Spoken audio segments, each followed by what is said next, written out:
magicians have a way of puffing themselves up and talking down to their audience, when what you should be doing is meeting them on their level, or even getting below them, looking up, offering them a gift.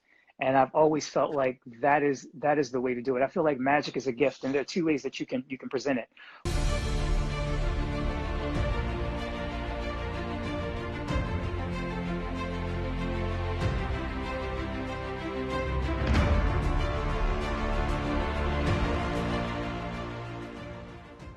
So what do you do about when you get towards like a creativity block? You just take a break, or do you look for other things for inspirations? You know, I don't necessarily, unless I'm working on a deadline where I'm either consulting for someone else, or if I have to find something that I'm working on for a corporate client.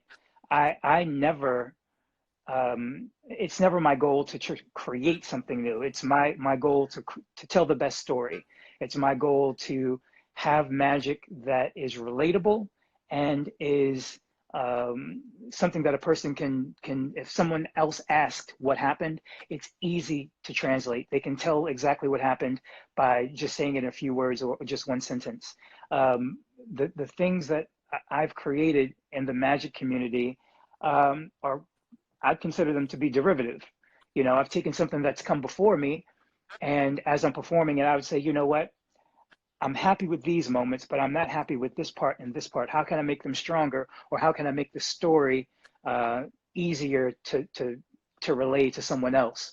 And the changes that I make, whether it's timing, actually changing the technique, actually changing the story itself, the actual presentation or pattern, all come from works that have come before me. The old saying is, if I've seen further, it's because I've stood on the shoulders of giants. So I always shout out everyone. I think the Yeah, like magic Jordan history just is said that. extremely important. That. Yeah, That's funny. Comment just popped up right before you said it. that's awesome. That's a synchronicity there. But yeah, Yeah, no, that's awesome. I mean, we gotta all start in the beginning on the shoulders of giants, and then we look back on it. And I can see your magic is very. What I love about it, it's direct. I like how direct it can be, and it's not complicated. I know magic could get so complicated and convoluted with all these left and rights, yeah, but it's really straightforward, and I love that type of magic where it's easy to remember, and that's what a lot of the greats say, like give them something simple that they remember, not this crazy elaborate story. So what do you think about story magic? How do you go about creating the story? Do you think of it as a simple thing, or do you think of maybe you have this way like intellect idea that's strange that maybe no one gets, and then try to make it simple, or you just keep it? there are very few pieces that I perform that are story based, but they all have a reason.